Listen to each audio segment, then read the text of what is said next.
All right, everybody. Welcome to Real Progressives Book Club featuring Stephanie Kelton's The Deficit Myth. If you're not familiar with Real Progressives, we encourage you to check out our website at realprogressives.org. Some really good resources on MMT and progressive policy and that kind of thing. So I guess as everybody's shuffling in here, we'll hand it over to our host for the evening, Ramona Masacci. It's very exciting to have everyone here. My name is Ramona Masacci. I am an activist and an artist. I welcome you all here. It's been so much the past 2 years, and MMT has really opened my eyes to see what's possible for all of us. I'm so happy that we're going to be creating this world together with this knowledge. I'm a mother of 2. I'm an artist. I make sculptures that light up. So I'm not an economist at all. I was really just inspired by this knowledge after trying to figure out how Bernie Sanders was able to put together his platform. I found Stephanie Kelton online and started reading some of her work. And then I started finding other MMT economists and started watching podcasts. It's really been exciting. But I think the one thing that kind of put all of the knowledge that I was reading and listening to together is this book, because it's everything in one. And it's explained in a way that anyone can understand it, even an artist like myself. We are very lucky that we have Fadl Kabouk joining us. He is an associate professor of economics at Denison University and the president of the Global Institute for Sustainable Prosperity. His research focuses on the political economy of the Middle East and the fiscal and monetary policy dimensions of job creation programs. Hi, Fadl. Hi, Ramona. Hi, everybody. It's a pleasure to be with you all tonight to discuss the introduction to The Deficit Myth, Stephanie Kelton's book. I'll have to preface this by saying these will be obviously my answers and my take on the book and Stephanie's work rather than, so I'm not here to speak on behalf of Stephanie, which, goes without saying. Okay, so Roseanne wants to know, why are many people resistant to learning how the economy of the US Fed government works? It's very simple because it's complicated and it's made also to be complicated for the general public. Most people don't really have any economics background, feel intimidated by the subject, especially by the way that mainstream economists and politicians constantly tell the public that this is complicated, this is not as simple as you think. And I think one of the things that Stephanie does well in her book is to bust that myth and to say that it's not that complicated. There's a few basic things to acknowledge and recognize, one of which is the very basic one, the myth number 1, which is that the way the government runs its finances is not the same as you and I running our personal finances at home. That, Uncle Sam has the power of the purse. Congress, in other words, in the United States has the power of the purse. So whereas you and I have to work hard, earn an income first, then spend it on our priorities, whereas you and I must borrow from a bank or from a friend in order to spend beyond our means. And once we do that, we accumulate a debt, which is a real financial burden on you and I that forces us to tighten our belts moving forward so we can pay down our debts. The federal government doesn't have to do that. The federal government is the issuer of the currency. And the rest of us, states and municipalities and individuals and firms, we're all users of the currency, not issuers of the currency. So we operate under a completely different framework. And I think politicians, make that even more complicated to understand, because every, congressional, senatorial, presidential candidate always has this line in their speech where they say, I'm like you, I understand your economic anxiety, the way you sit at the kitchen table at night and think about paying the bills. That kitchen table phrase makes it clear to their constituents that the federal government operates the same way as a household. So once you get that idea stuck in your head, then you realize, well, there's really nothing that the federal government can do. When the president says we're out of money, there's nothing you can demand beyond that point, because you too also go through the same, economic constraints. So what this book is doing, and what MMT in general is doing, is trying to destroy that myth and tell the public that it's actually much more straightforward than what you think. And also, as you've heard, as you've read in the first few pages of this book, the real constraint is inflation. And this is something that many of the MMT critics clearly haven't even read the first few pages, where Stephanie over and over and over again says inflation is the constraint, inflation is the limit, the real resources are the limits. So that's where the mainstream makes it very clear that they haven't even bothered to look at the first few pages of the book. So in short, Roseanne, to answer your question, it's number one, people have difficulty sorting this out, especially that politicians and economists and the media, mainstream media, makes it more complicated. And I think if you read the first few pages of The Deficit Myth, you already get quite a bit of clarity. I've seen so many people on social media posting, just reading the first few pages, they say it feels like my brain is getting rewired, my thinking is getting clearer about this thing. And I just invite everybody to keep reading and keep learning, because it's a process of unlearning the myths that most of us have been taught in the mainstream media and economics education. Fadil, I find that a lot of people that don't know about MMT, they have a lot of hostility towards it. When you talk about it, they get very upset. It's almost like them relearning is there's a level of hostility and pain that they go through. It's almost like a rebirth. Is there a way that we can help them not feel like they're being stabbed? Because it's almost like I can't believe that I've always been lied to. I refuse to acknowledge that. Yeah, I don't know. I'm not a psychologist, so I'm not the right person to answer this question. But I'll tell you how I typically deal with it. I mean, in some sense, I feel like it's some sort of a 12-step program. You go through, first you have to accept the fact that you've been lied to, that you've been, thinking in the wrong framework. But, in a more serious way, I mean, we're talking about a paradigm shift. And a famous, philosopher of science, one of the best books I've ever read, other than Stephanie's book, is called The Structure of Scientific Revolutions. It was written in the 60s by Thomas Kuhn. I believe his first name was Thomas Kuhn. And in this book, he's describing what a paradigm shift is. He coined the term, I think, paradigm shift. And paradigm shift happens when an established profession, scientists who dominate the way that particular science thinks about the world, starts to accumulate these unresolved puzzles, these anomalies that their dominant framework just can't answer. And they ignore them as outliers, as just a special cases, it's not a big deal.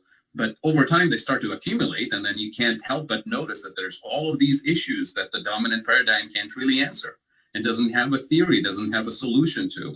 And it's usually the younger scientists who are not kind of deeply wedded to the old ideas, who start to experiment and play around with these puzzles in new and creative ways.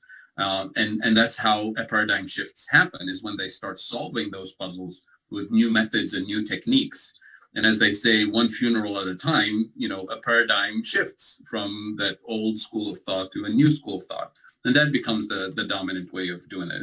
And it happens in all the sciences. I truly believe that in the economics profession, we're undergoing that particular transition of a whole bunch of puzzles that the mainstream of the economics profession is unable to resolve. They ignored it for a long time, especially the puzzle of inflation, what causes inflation, and it relates to the deficit, because we're told from the mainstream, and this is standard. Anybody who's never studied economics will probably tell you intuitively, these are the following relationships that everybody believes in. When we have a big government deficit and a large national debt, interest rates will go up, inflation will go up, the government will face insolvency, and will start crowding out private investment. That is, the government will compete and displace private investment opportunities because of scarcity of money, because the government has taken money away from the private sector. If we believe we have like a big pot of money available for all of us in the economy, and the government is now competing with private businesses, the government competes either by taxing it away from them or by borrowing it away from the private sector. So that leaves the private sector with very few resources, financial resources, to build new businesses and so on. So that's the crowding out effect. Everybody in the economics profession, in the mainstream kind of general public, general media, believes in this idea. And then you look at the reality of the last 12 years since the 2008, everybody thought after 2008, with all the quantitative easing and the big deficits around the world and the larger national debt, that we're going to see hyperinflation, that we're going to see skyrocketing interest rates, that governments will go bankrupt around the world, and none of that happened.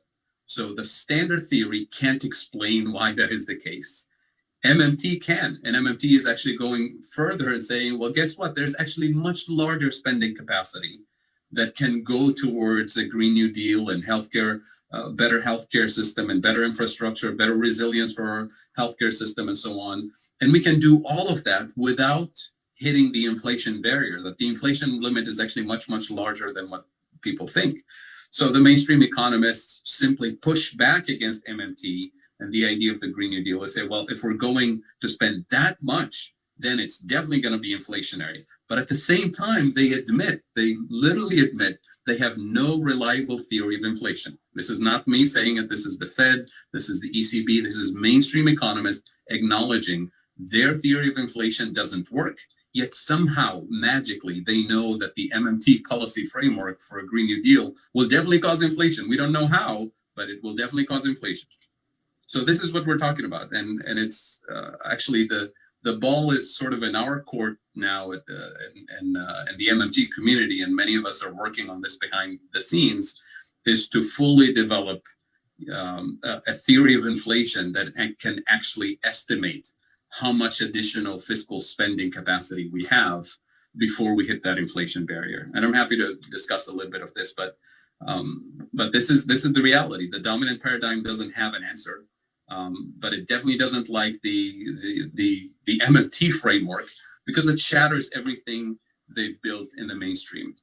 There's also ideological forces behind this. There's vested interest behind the establishment of the economics profession, the political establishment, that just doesn't like a lot of the ideas that will become sort of natural policy prescriptions that come out of the MMT framework. Good answer. So Stephen asked a question. Stephen, do you want to ask it yourself? Do you want us to undo your mic? Or should we ask? He's not answering, so I'm gonna ask for him. So are any of Biden's appointees conversant on MMT that we know of? I know you have been working with Biden's team, and I really appreciate it, Fadil. Just to be clear, I don't work with the Biden team. We've had a few conversations with people close to the Biden team. But as far as I know, the answer is no. Are they aware of MMT? Certainly they are. Are they MMT conversant or MMT friendly or open to MMT ideas? Probably not. And I think in many cases they made it clear that they're not interested in embracing this framework. And this is really the thing that concerns me about the Biden administration. It's definitely going to be a better administration than Trump, don't get me wrong. They're definitely going to do quite a bit to push for economic relief and probably quite a bit of infrastructure spending in the next couple of years. But from what I know about people in this administration, their track record, on social media, their publications, their track record with the Obama administration, because quite a few of them actually dealt with the 2008 financial crisis. If they're still pursuing the same framework, they're gonna stop too short with the spending, because they're gonna worry about the deficit, because they're gonna worry about inflation. This is their background, and we heard what Larry Summers said the last few days. The $2,000 will somehow cause massive inflation. Is going to be unsustainable. So there'll be a little bit of relief, a little bit of economic infrastructure spending, but they're going to stop too short, which means it's very likely that this COVID-19 recovery is going to be just as slow and painful as the 2008 recovery, if not more. So that's my assessment. I hope I'm wrong, but we'll see. Hi, Jessica. Can you hear me? Yes, I can hear you. Cool. So my question was kind of assessing your opinion on whether you believe members of Congress are ignorant or deceitful about the deficit. And if they are deceitful, what are some of the reasons why they would perpetuate this lie about the budget? Very good question. So I can't answer the question for all 535 members of the U.S. House and Senate. I know for sure that quite a few of them know of MMT. Quite a few of them understand it, but not many are openly embracing MMT ideas. We know that many of them are scared of MMT. Many of them fully believe in the myth of the deficit causing inflation and all of that. There was a Senate resolution that was introduced last year, I believe, to condemn MMT as dangerous for the country for these reasons. That it causes inflation, it crowds out investment, and so on. So there's a couple of things to state here. So there are some members of Congress who definitely, have been exposed to these ideas, privately, and have asked a lot of questions, have read a lot of material. And at the end of the day, some of them, fully understand it. They don't want to come out and embrace it. They feel like they will face quite a bit of backlash, either from the media, from other members of Congress, including their own party, potentially from their constituents. So my philosophy about this, because MMTers have been doing this for 20 plus years, way before my time, when I was still in grad school. And the answer is typically, I get this, but I can't say it publicly because of this pushback. And then they say, get me a critical mass of people who understand it, especially my constituents. Get me a critical mass of members of the media who can help explain this, and media platforms, a critical mass of other constituents who can support this, and then I'll come out and announce it and embrace it. And the joke I always say is, if we have that critical mass, we'll vote you out of office and we have a better person. So I think we just have to continue pushing, because in the last 20 years, we've built quite a bit of that critical mass of media people, of economists, of members of the public and constituents, and including members of Congress, who are now increasingly interested in the MMT framework, and some openly embrace it. But we're not there yet. We didn't reach that turning point where we'll get quite a few of members of Congress who are openly, behind closed doors, aware of it, but are not comfortable yet to come out and embrace it. So I think we have our work cut out for us to keep pushing in the media, on social media, but also in the mainstream media, and in campaigns.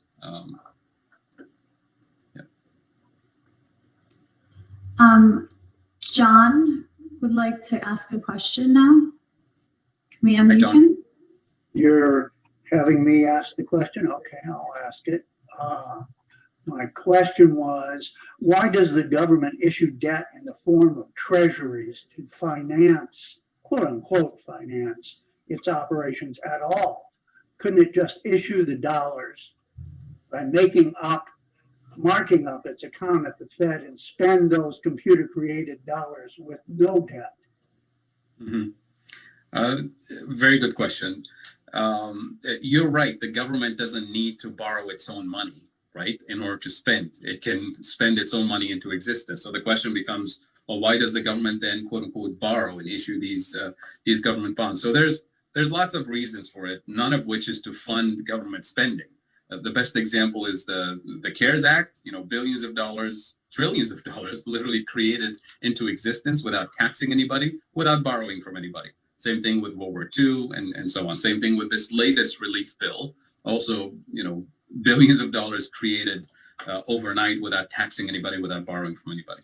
So I'll give you a couple of examples where that quote unquote borrowing matters. So one thing that that helps the federal government in managing inflation, for example, is, instead of taxing money out of circulation, which is pretty coercive, many of us don't like to pay more taxes, and it will be quite difficult actually for the government to, hit inflation on the head right on the spot by getting Congress to vote on a tax increase in the middle of an inflation, period.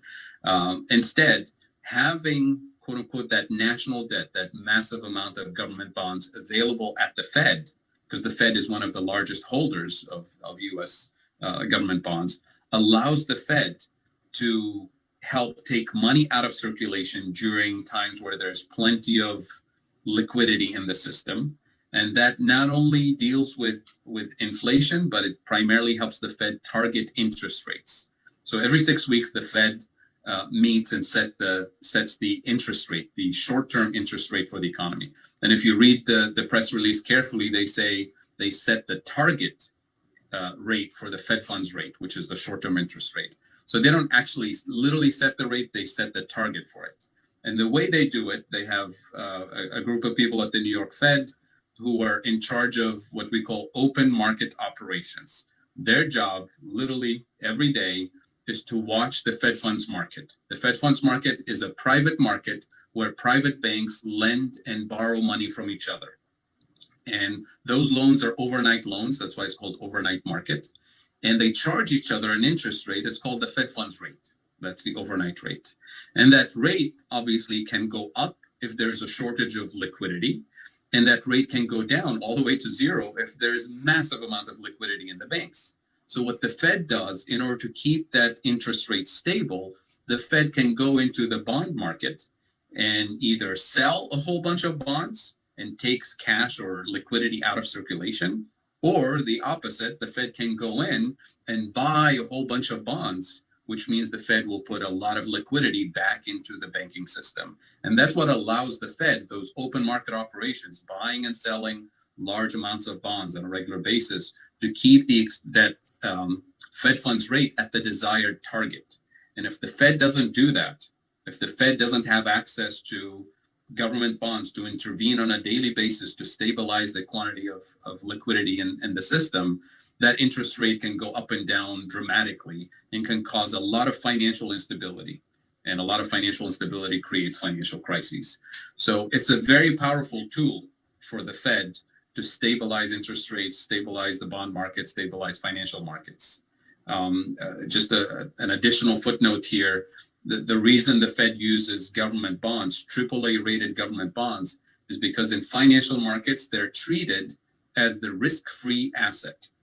So the price of bonds and the yield on those bonds becomes the benchmark with which all other financial assets are compared for pricing purposes, for trading purposes. So if you have instability in the bond market, you have instability across the entire system.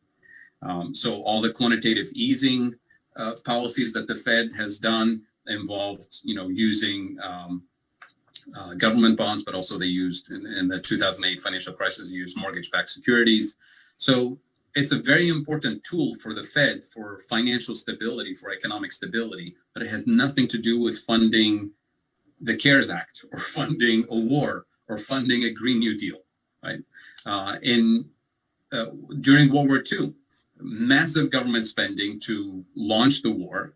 Money went into people's bank accounts and in people's pockets. That could have sparked inflation during World War II because people are getting good wages. It's a free country. They can go out on a shopping spree, buy a new car, buy a new house, buy whatever they want. but we didn't have the physical resources to produce more cars and more homes during World War II, because most of the workers were building military equipment and most of the workers went literally to fight the war. So the government had to figure out a way for consumers to postpone their spending on new cars and new homes. And one way to do it was to use leverage the patriotic mood of the nation and say, well, here's the freedom bond. Here's, all of these war bonds that the Treasury is selling. Give us your cash. We, the federal government, we promise to pay you back in 10 years plus interest, guaranteed, which means you abstain from consumption right now. We hold on to your cash and we pay you back plus interest after the war, right? So the purpose of those war bonds and freedom bonds wasn't to finance the war. The war was already financed. It was already taking place. The purpose was to deal with the excess amount of liquidity available to consumers and to help those consumers abstain from consumption during the war and postpone their consumption until after the war. It wasn't to pay for the war. So again, it's a tool that governments use for other purposes. For a sovereign currency issuer like the US government, it's never a resource that allows the government to spend. Wow, I didn't know that. Stephen would like to ask a question. Thank you. Well, I have several, but one is, can Congress pay off debt holders by just writing checks of fiat money? And with this, instead of going through these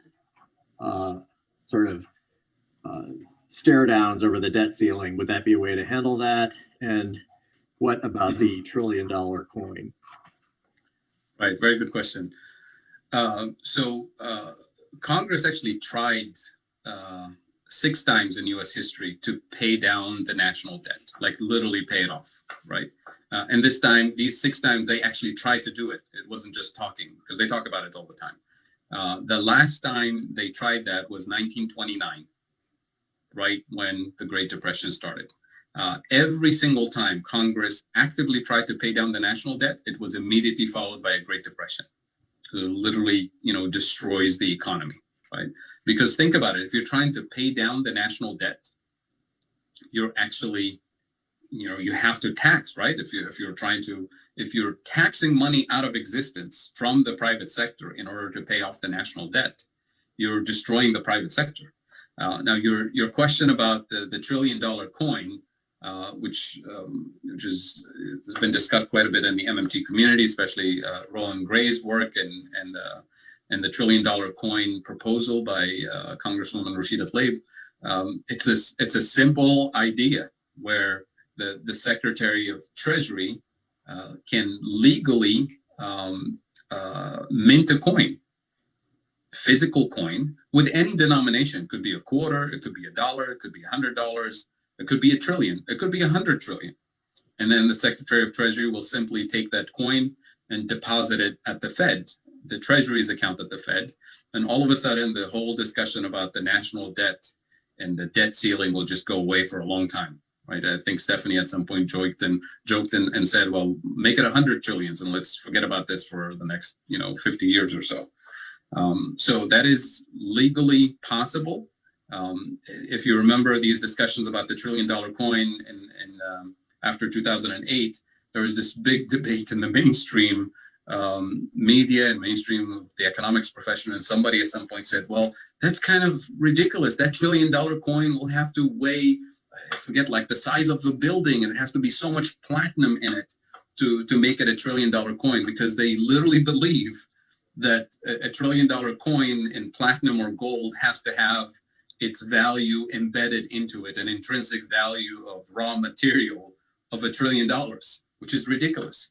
So what MMT is saying is that this is, a dollar bill is not embedded by gold or silver or any intrinsic value. Think of it as a symbolic representation of value that is created in the economy, right? So it's a unit of account. So this is still on the table, and this is something that if Janet Yellen is confirmed as Secretary of Treasury and at the end of in next month, this is something that should be able to do immediately without, regardless of who controls Congress and the Senate. So we'll see. But the Obama administration came out when the $1 trillion coin discussion was heating up. The Obama administration came out and said, we will not do that, even though legal scholars made it very clear that it's constitutional, that it cannot be challenged. The Obama administration chose not to pursue it.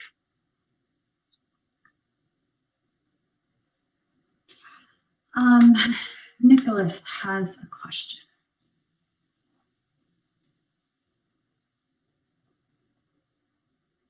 Hi, Nicholas.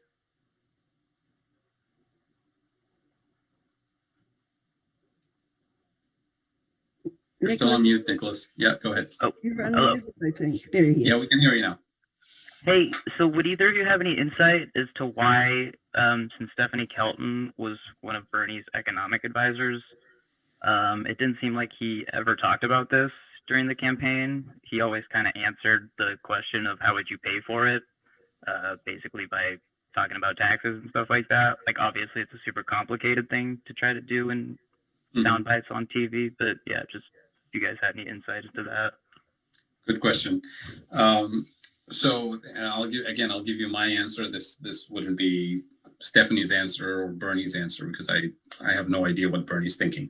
But I'll tell you this: look at Bernie's track record from decades ago. His background was sound finance. Tax this to pay for that, right? Tax the rich, tax this to pay for that. And he even did have instances where he was clearly concerned about the deficit and the national debt, right? But then listen carefully to Bernie's language about the deficit, about the debt, about spending in the 2015-16 election cycle, which was still iffy on this particular issue. And then look at his language in the 2020 election cycle. He didn't come out and say MMT all the way, right? But his language, his narrative completely shifted and became closer and closer to an MMT narrative. So he didn't say anything about concerns about the deficit in the 2020 election cycle, when he was pushed all the time to explain, how are you going to pay for it? How are you going to pay for it? How are you going to pay for it? Very rarely did he slip into, we're going to raise taxes on this and raise taxes for that. But he very clearly made it, even when he mentioned taxes, it wasn't directly, we're going to tax this to fully pay for that. So you've probably heard Bill Black comment on this. He said it publicly several times. He said, Bernie Sanders is, when it comes to public finances, he thinks like a mayor, right? Which was his background. Like, you have to fully fund certain things, stack this to pay for that. So Bernie, moved the needle quite a bit in the public discourse about the deficit and the debt. But, my hope for the future is that we're going to have dozens and dozens of candidates who are just as progressive as Bernie Sanders, but who come with a much more straightforward economic policy framework, with an MMT-informed policy framework. And I'm happy to report there's quite a few of them. Ramona and Pody and others have trained literally dozens of them in the last election cycle. And in 2 years from now, you'll see some of them in Congress. I guarantee it. So it's a matter of time. We have a bunch here that I invited today in the backgrounds, and thank you so much for coming and being here and being with us and learning with us. We need you. So Michael has a question. Hi, Michael. Good evening. Thank you for doing this today. Thank you. My question is, what would be the best analogy to use to teach or explain to someone who does not understand economics? An analogy that does not create resistance, immediate resistance. A single analogy to explain the whole MMT framework. It's hard to put in an analogy. Well, Stephanie's book has quite a few analogies. When we go through the next few chapters, you'll see some of them. But here's my way of trying to explain MMT and my humble attempt to get people to at least connect to this idea. And it's the following. So everybody's used to the standard view, which says the federal government spending is limited by tax revenues and by the borrowing capacity. So that gives us, let's say, this much spending capacity. So that's all we can afford for this year. We can't do more than that. It's too bad if there's poverty, if there's hunger, if there's homelessness, we can't go beyond this limit. What MMT says is that the spending capacity of the federal government is actually much, much larger than that. And you heard it from the first few pages of Stephanie's book. She said it again and again. It's not unlimited. It's larger than what the mainstream says, but it's not unlimited. So what is the real limit? For MMT, the real limit is the risk of inflation. And I didn't count how many times Stephanie said it in the first few pages, but that's the real limit to how much the federal government can spend. So then the next step is to say, well, what determines that risk of inflation? So we know when we hit the limit. Well, the risk of inflation for me is determined by two things. One is something that Stephanie explains very well in the first few pages, which is when we run out of physical resources, productive resources. If we run out of doctors and nurses and machines and equipment and engineers, and we still want to produce more, but we physically don't have more resources, that's where we get inflation. The good news about that risk of inflation is that those resources are producible. We can train more doctors, we can build more hospitals, we can produce more machinery and equipment and buildings and so on. And that creates millions of jobs. So that's how we deal with that risk of inflation. The second potential risk of inflation is more complicated and more political than that. And that has to do with market power. When you have key players in the economy who have what I call abusive price setting behavior, who can raise prices simply because they can, because they have too much power, and because we let them, because they're not regulated, that risk of inflation can't be dealt with by spending less and imposing austerity in our economy. That risk of inflation can only be mitigated by taxing and regulating their market power out of existence. So we're not taxing them because we need their money or their permission to fund the Green New Deal or to fund healthcare, but we're taxing and regulating so that we democratize those markets, those industries, so that we relieve the economy of that chokehold of corruption. And I say it clearly, that is corruption, because when we have 535 people in Congress, their responsibility is to regulate markets, right? Not deregulate markets. So when you deregulate markets and give them so much power, think of the health insurance industry, think of oil industry, think of big tech and big pharma and so on. If you're thinking of a democracy where we have a government of the people, by the people, for the people, and those representatives give so much power to these corporations to the point where they suffocate the economy and cause that risk of inflation and eliminate the option of a Green New Deal and healthcare and so on, then that's not a democracy, because they're now representatives of the 1%, representatives of corporations. So that's what I mean, that risk of inflation has to do with dealing with corruption and dealing with corporate power. And that's how we unleash additional spending capacity to fund the national priorities that we care about. So I don't know, that's not an analogy, obviously, but to me, that's the first step in understanding that the system is getting suffocated by market power, and that we need to democratize that market, which means we need to unseat every one of those 535 people who actually are not serving the interest of the people, who are serving the interest of the 1% of corporate elites of big pharma and big oil.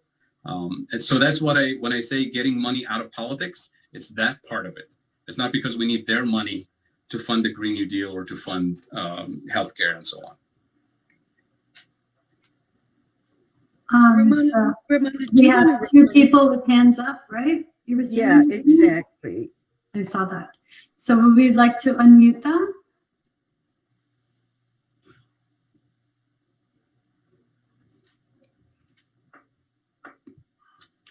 Well, I think they put their hands down, so I think we're Okay. okay. Let's just remind people to put their questions in the Q&A. It's a lot easier for us to, wait a minute, hand is up again, sorry. This is Janice Daniels. Okay, go ahead. Hi, Janice. You can unmute.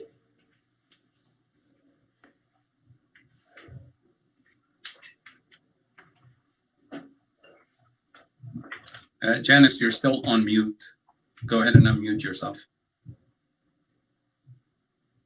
Okay, audible now, I hope. Yes. And I've stuck my question in the Q&A list. I was just looking at the interacting monetary functions of Congress, Treasury, Federal Reserve, primary dealers, banks, which belong in a Rube Goldberg cartoon. So I was wondering, can I get a diagram of all that which makes sense of it?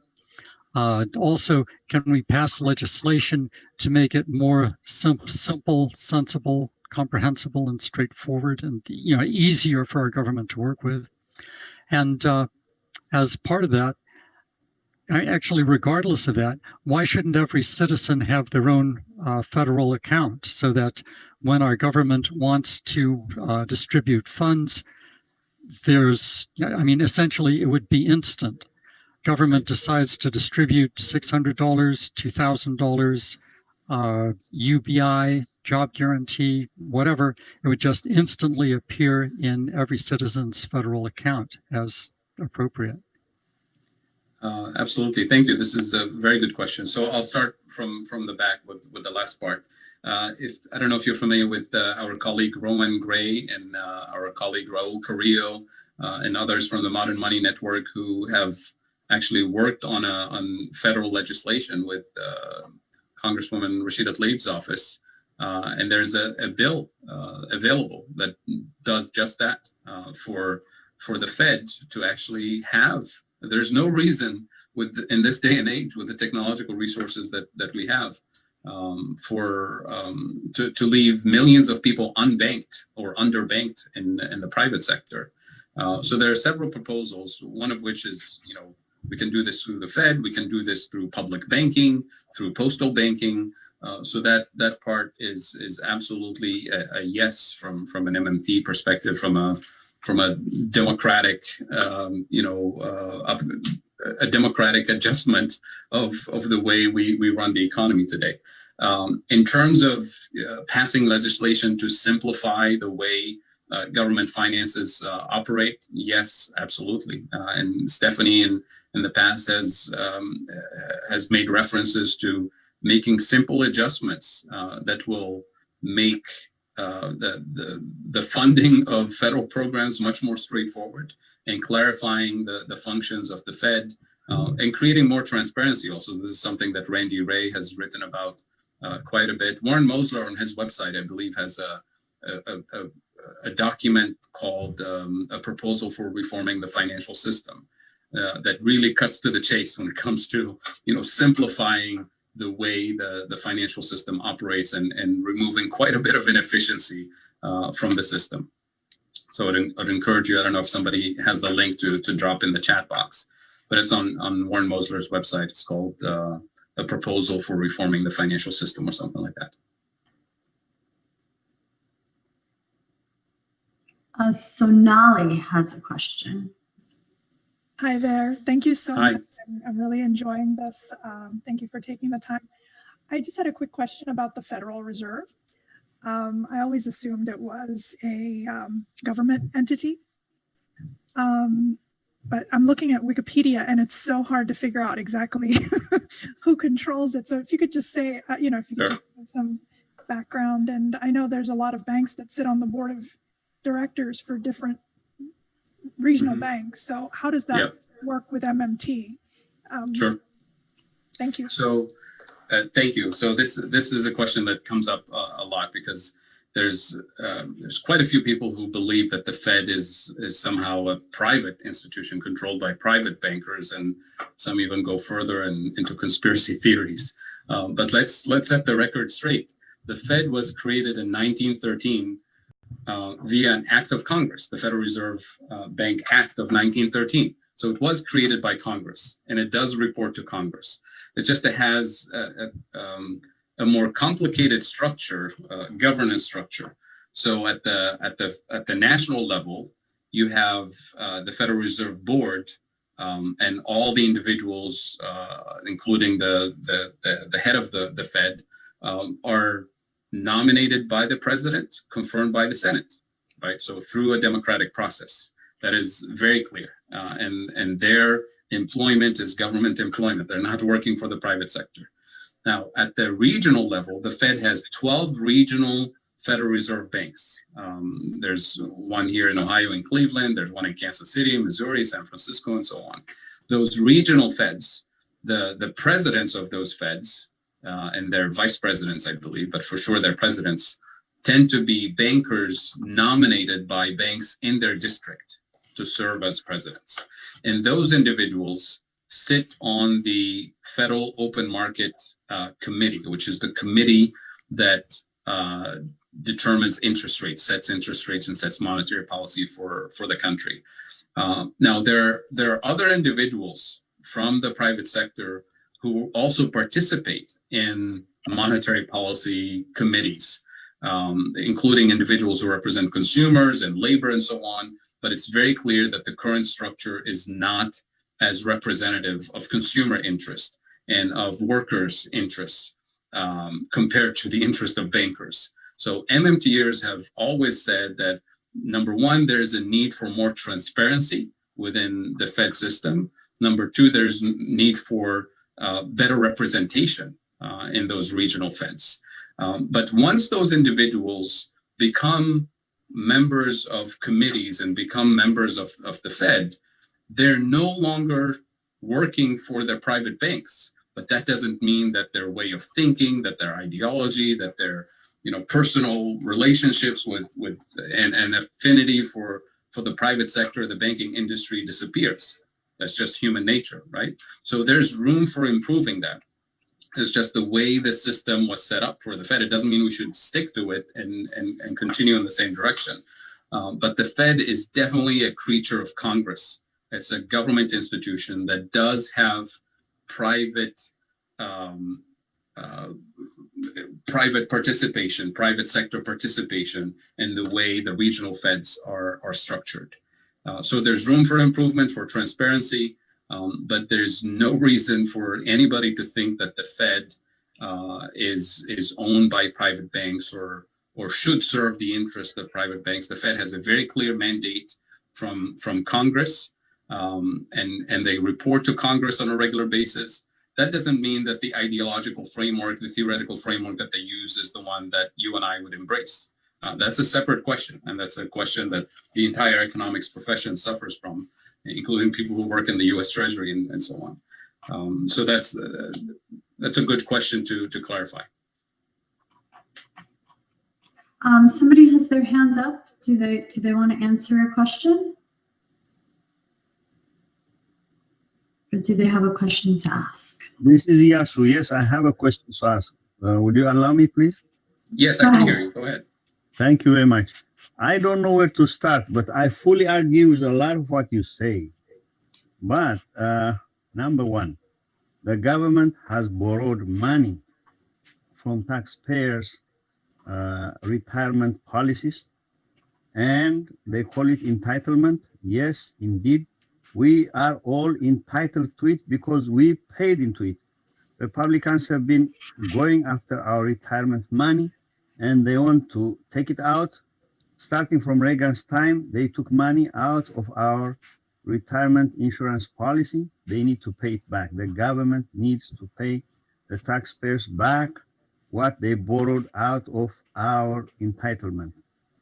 And secondly, you mentioned about how there was no inflation after the Second World War, even though a lot of money there was no inflation, there was no deficit, even though a lot of money was borrowed for the war.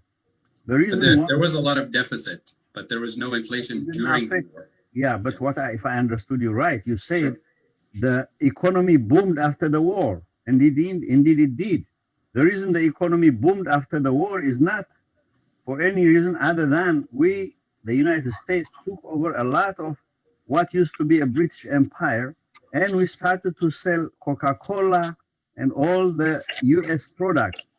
Unless you saw something, you cannot reap back the profits of it. Therefore, the reason why there was no inflation, there was no hardship in economy, is because the US economy had now the whole third world to expand into.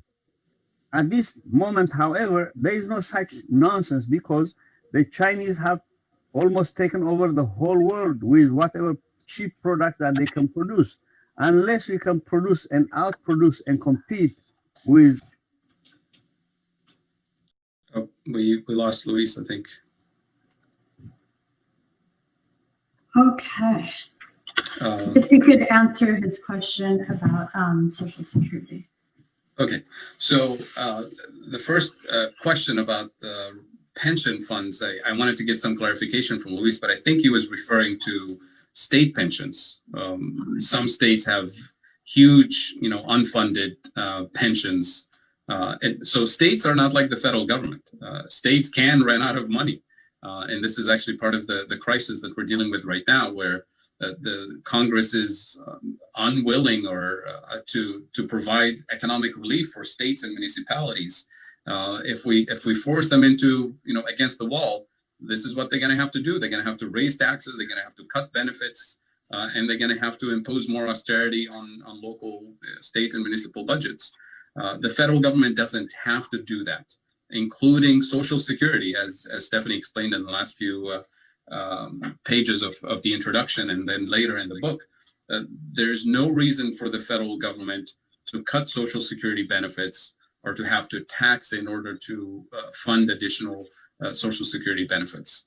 The other question about inflation in World War II, and I think where Luis was going with his comment, was that the U.S. today can't repeat what we did during World War II, because in the aftermath of World War II, there was a massive amount of kind of market share that the U.S. was able to grab, and that today there's no such thing.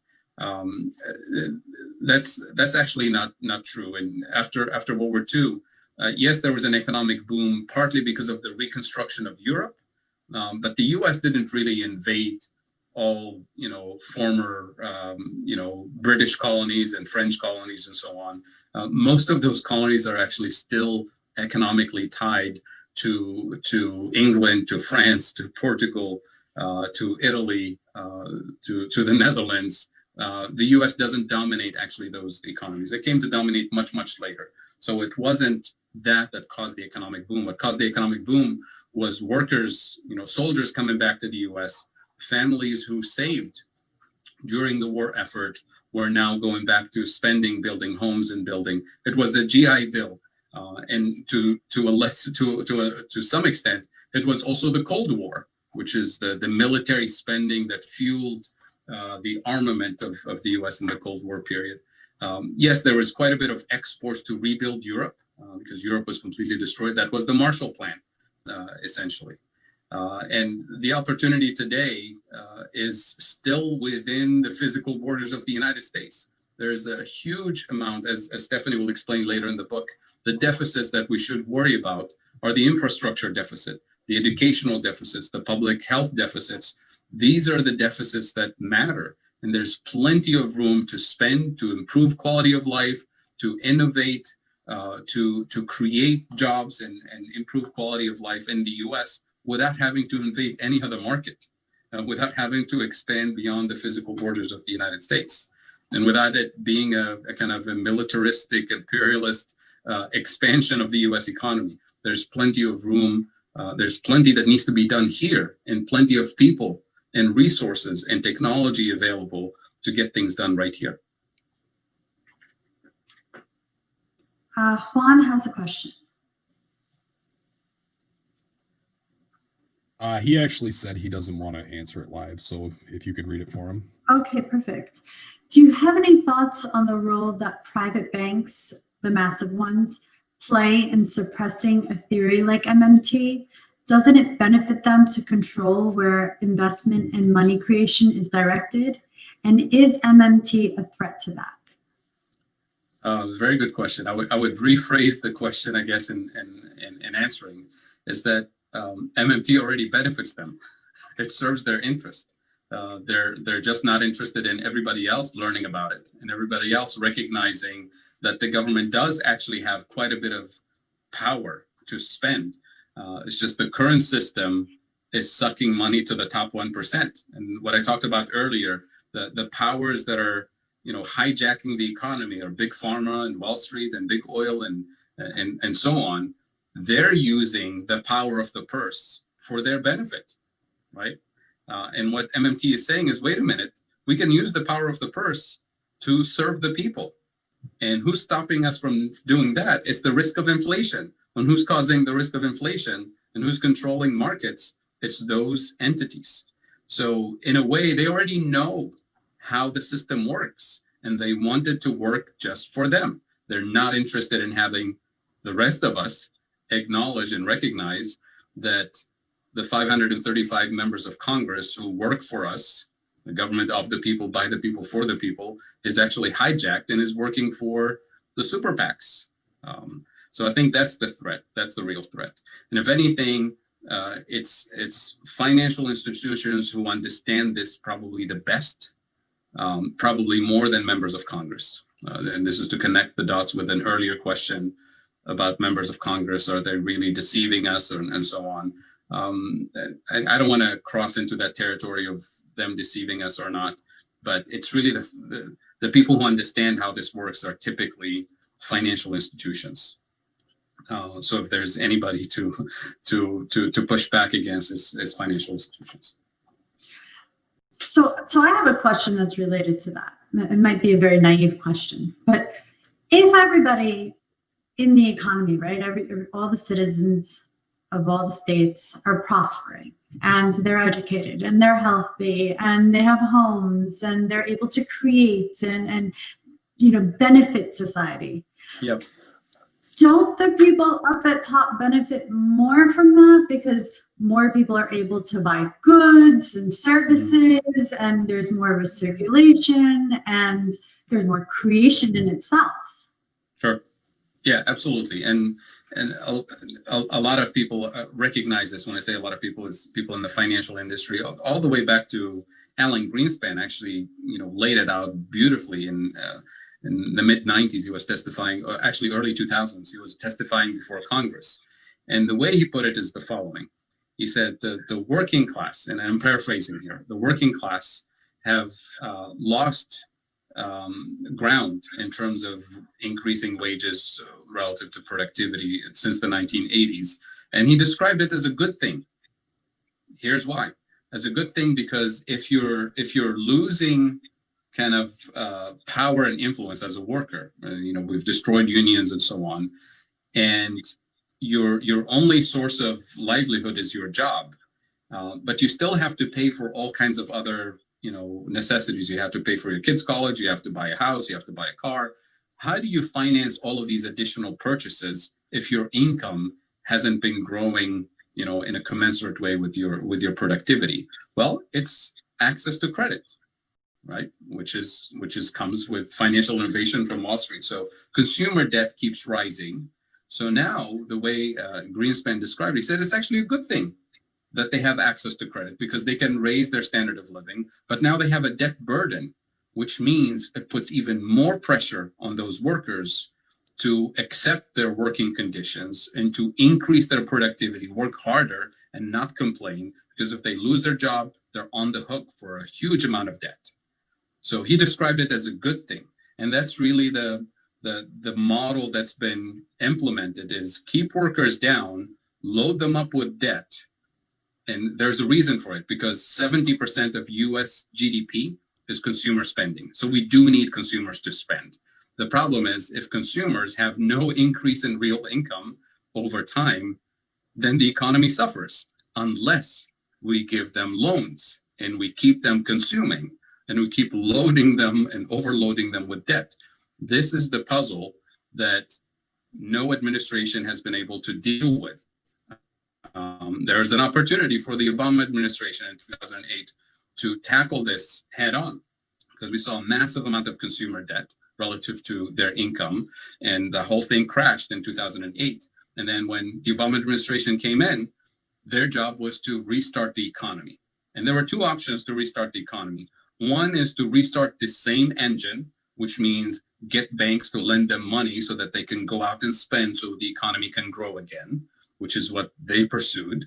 The other option was to get workers higher income, right? Higher wages through a job guarantee, through a higher minimum wage, through living wage, so that they don't have to spend out of debt and accumulate more debt for the next crisis, but they can spend out of pocket, right? And they don't have to borrow to buy a car. They don't have to borrow to, or at least the debt burden shifts to a lower, they don't have to borrow to send their kids to college, right? Think of those massive student debt, medical debt, and so on. So all of those policies that would relieve consumers from healthcare debt, from student debt, from mortgage debt, all of those policies were out the window, and we went back to restarting the same engine of increasing consumer debt. So they fully understand that they need consumers to spend, but they don't want it through higher wages and stronger benefits, because that gives working people a stronger bargaining position. That strengthens labor unions, that strengthens, and then it becomes a question of, how much can the elites extract from the working class? And that's really the clash that they don't want you and I to have power in determining the share of wages and the share of benefits that working class people deserve. That's why you see, to amplify your point, Ramona, that's why you see a lot of Silicon Valley CEOs in favor of UBI, because they recognize they need, their workers, and the gig economy, they need to be subsidized because they pay them miserable wages and no benefits. So they want the government to give them $1,000 a month so they can pay at least part of their rent. And then that UBI is not high enough for them to actually thrive as human beings. That UBI is just enough to subsidize your rent, so that now you have to still, hustle in the gig economy with no benefits to complement your UBI with private income. That's why all the UBI experiments that you see around the US, they're typically funded by Silicon Valley CEOs to Uberize the economy. Wonderful experiments, brilliant. They go to, a lower income community. They say, we're going to do this experiment, so let's see what happens. Let's give them $500 a month and see if their life improves. Well, I can tell you, of course, if you go to a lower income individual and give them $500 a month, of course, their quality of life will improve. They don't have to borrow as much. They can manage to put food on the table and so on. And then they use those experiments, quote unquote, scientific experiments to show that, look, if we give people a UBI, they make better decisions, as if those individuals didn't make better decisions before with the very limited resources they have. So that's my take on that. Bakari wants to ask a question. Hi. Can you hear me? Yes, I can hear you now. Okay, thanks. Yeah, so I'm asking a question about how do you think MMT changes the view of politics and economics? I think Kelton raised that in her first chapter. And do you think people kind of view this? I'm sorry, I didn't hear the first part of the question. How can MMT do what? Change our view of politics and economics. Mm-hmm. Go ahead. You had something else to ask? No, I'm just saying that Stephanie Kelton mentions that in her book. And do you also think that people would see this as some kind of socialist agenda? Very good question. So the first part, how can MMT change our view of economics and politics? The first part, how can it change our view of economics? Number one, it gets rid of those myths, the 6 myths that Stephanie outlines in the first few pages, especially that the federal government is not constrained in the same way that you and I are constrained. So that, changes the economic landscape in terms of what the government can do.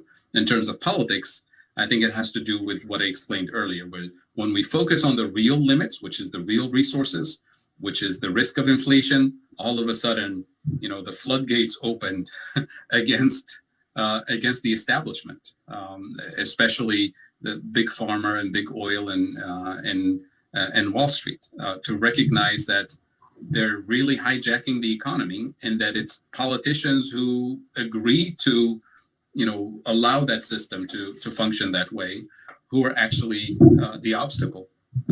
So that's in terms of changing the economic and political landscape. And I'm sorry I forgot the last part of your comment or question. I remember as well. Yeah. So Jeff's here. Jeff has a question. Hi, Jeff. Hi, Jeff. Hello, can you hear me? Yes. Hey guys. Okay, Fadl, I have a question for you. You are obviously much farther along the journey than most of us here. And I was wondering if you could just sort of briefly explain the levels of learning MMT.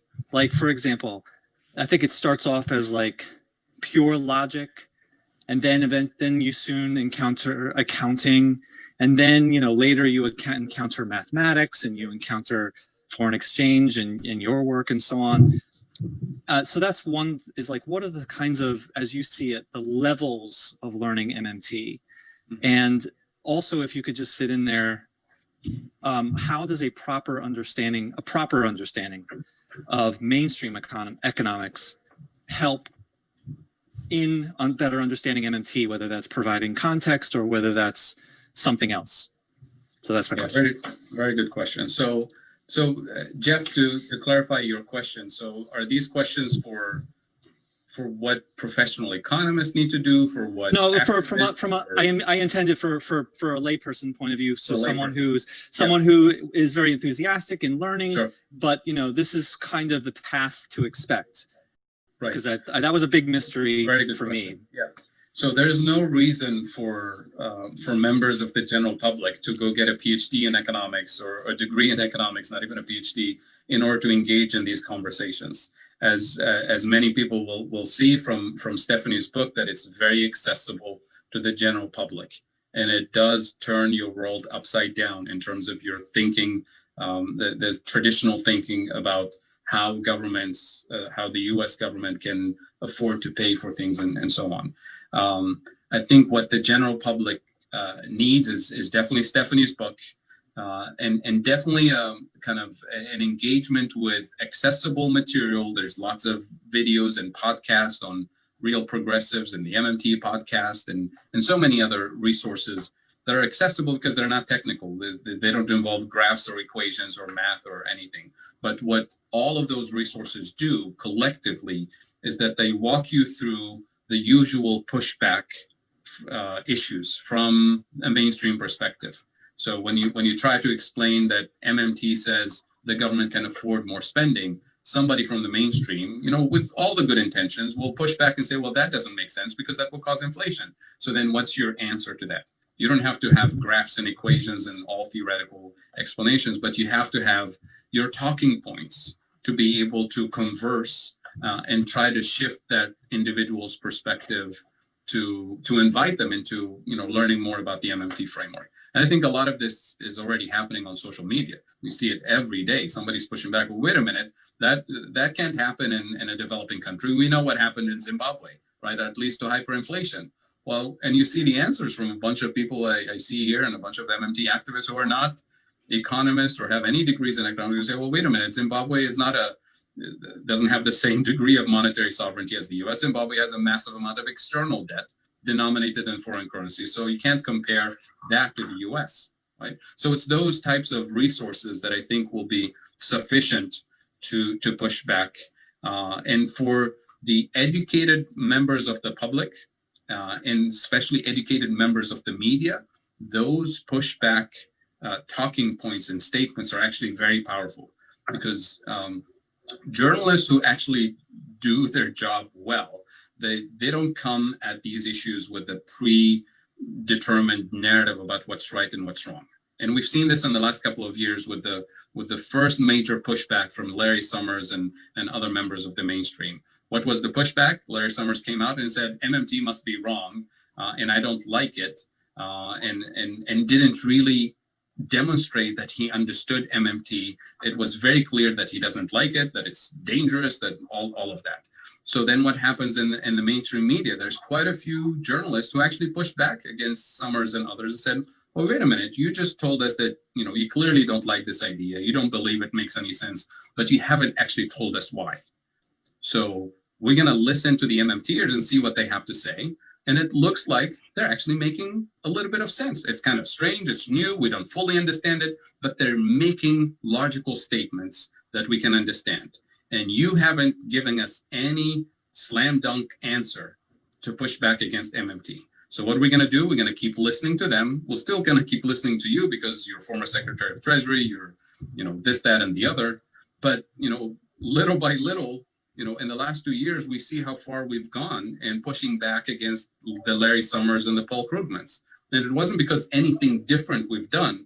It was because there were more members of the public who are looking at those Twitter wars between, Summers and MMTers and Krugman and saying, well, wait a minute, these guys are making sense. And you're just kind of being too defensive and shady about your, why you're not interested in this. And little by little, people can see for themselves without having a PhD in economics and so on. And then comes the big shocker of the last 10 years, which is members of the mainstream themselves saying we have no reliable theory of inflation. And then turning around and embracing all kinds of MMT ideas without giving credit to MMT, including Larry Summers himself, right? So these are things that are clearly exposed in the media. This is the public discourse. So we don't have to go to academic circles to debate this anymore, because I think those debates are settled. But I think now is the role of the media, the general public, and leadership in political groups and political movement. So now we're waiting for those senators and Congress people to come out and actually settle this once and for all. We're not there yet, but I think it's going to happen. Fantastic. We're getting there, slowly but surely, with all of you. So Lana has a question. Hi, Lana.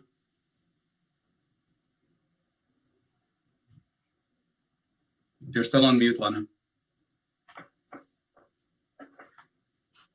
You may have left. Okay. Oh. So maybe you can ask it.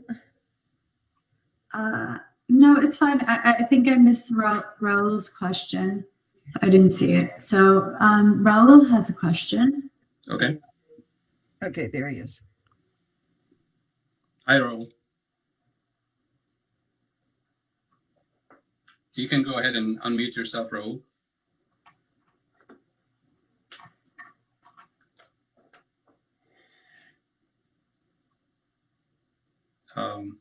Yeah, if you can read the question, maybe he's not able to connect with us. Okay. So do you think the COVID-19 pandemic and the resulting government support will accelerate people's interest in MMT? Good question. I hope so, because this is yet another round of economic relief from Congress that clearly comes without any, we need to tax this to pay for that, or we need to borrow from this group of individuals in order to pay for it.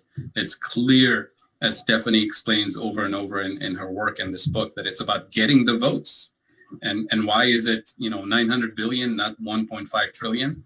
Because people are scared of the trillion number. So they keep it below the 1 trillion figure, and it's just to eyeball it at 750 or 800 or 900 for absolutely no logical scientific reason other than it's less scary than a trillion. So I think this is where our responsibility here is to continue to educate and to explain why there's plenty of additional spending capacity to provide economic relief, and that all the pushback from mainstream politics and so on about the fears about the deficit and so on, as you'll see from the rest of the book, are simply unfounded. So not to be excessively optimistic here, we already see the pushback happening against MMT on the floor of the Senate with Rand Paul and others. And unfortunately, even with some members of the Democratic Party who are concerned about the deficit prematurely, concerned about the national debt prematurely, including Larry Summers, who advises quite a few of the Biden administration and beyond. So we haven't won yet, but we have one example after the other demonstrating that it's not about finding the tax revenues. That's about finding the votes, but always spending with an eye towards inflation and what determines that ultimate limit to our spending capacity. We're clearly not even close to that limit, but we're constantly being told that inflation is right around the corner, and we haven't seen it at all. Lana says, okay. Yeah, there are people with their hands up, and others have complained that that's jumping the line. So please remember to put your questions in the Q&A and give them up votes, and the top votes get answered. But we only have a few minutes left, and I'm gonna ask Jason's question. Jason Call, he's running for Congress in Washington, 02. He's a good friend of mine, a very smart, wonderful human being. Jason, do you want to ask the question if you're here? Hi, Jason. Hi, you can go ahead, Ramona. Thank you. Okay, so obviously this is a poor economic framework for the ultra wealthy who only want to accumulate more wealth and the power that comes with it. Talk about the political battle that is taking place with MMT. Very good question. So let's make this more concrete. The Biden administration is going to take office in a few days, next month, and they have quite a bit, on their plate. Dealing with the raging pandemic, dealing with the evictions crisis, with the unemployment crisis, with the socioeconomic exclusion crisis, with the climate crisis, which I believe they genuinely believe that we need to do something about. So you have all of these potentially very expensive, Green New Deal-ish type of transformative spending plans that need to be unleashed in the next 4 years and beyond. And they have to figure out how to pay for it. If you deal with it from a Larry Summers perspective, yes, these are all important priorities, but we can't afford all of them at once. Then we're going to have a little bit of reform here and there. And especially on the climate front, it's going to be, they say maybe $2 to $3 trillion worth of, climate investment over the next 10 years, which is nothing, a drop on the bucket globally, and it's still a drop in the bucket for the U.S. economy. And then you have the MMT answer, which says we actually have plenty of firepower when it comes to the power of the purse to spend way more on very aggressive climate mitigation infrastructure, on healthcare and education, on all kinds of things. But we have to launch this massive spending program in all of these directions, always with an eye towards inflation. So do we have the productive capacity to handle additional spending on affordable housing? If we do, then it's not going to be inflationary. If we don't, then we need to build for those resources. But then the second component of keeping an eye on inflation has to do with market power. So building more public housing will not get rid of the power of real estate companies and real estate developers and construction companies. It's just feeding that power with more spending from the government. So that will cause more inflation and more exclusion in housing. So that wouldn't solve the problem. So the Biden administration not only needs to recognize that they need to spend more, but they need to use the regulatory power of the federal government to regulate key industries that are keeping people excluded from healthcare, from education, from housing, from transportation. So a lot of the focus in the discussions about MMT is about the spending, and the spending. And there's very little conversation in the public discourse about using the power of the federal government to regulate and to tax market power out of existence. If we don't connect the dots between political corruption, between market power and the progressive agenda, we've lost the battle before even starting. Because my worst nightmare, and I've said this before, is for somebody like the Biden administration to say, you know what, we like all of these ideas from the Green New Deal. We're going to go ahead and start spending and tackling all of these issues. But they do nothing about market power. They do nothing about corruption. They do nothing about the exclusive power of pharmaceuticals and health insurance companies. So they feed the engine more spending, which inflates the areas that typically inflate, which is healthcare, education, transportation, and energy and healthcare. And then people look back and say, "Oh, we told you all of this big spending on Green New Deal is going to cause inflation," and kind of destroy the whole framework. When the MMT framework is very clear from the beginning that it's not just about spending, and MMT is never advocating unlimited spending. It's spending with an eye towards inflation, and then taxing and regulating to democratize the market and to push that upper limit of inflation further.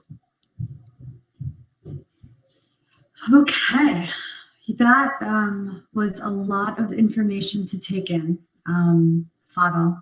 I'm so grateful that you are, you know all this and you were able to teach all of this to us and express it so clearly and thoroughly. And you know, sometimes I need to listen to you talk several times to be able to actually absorb it.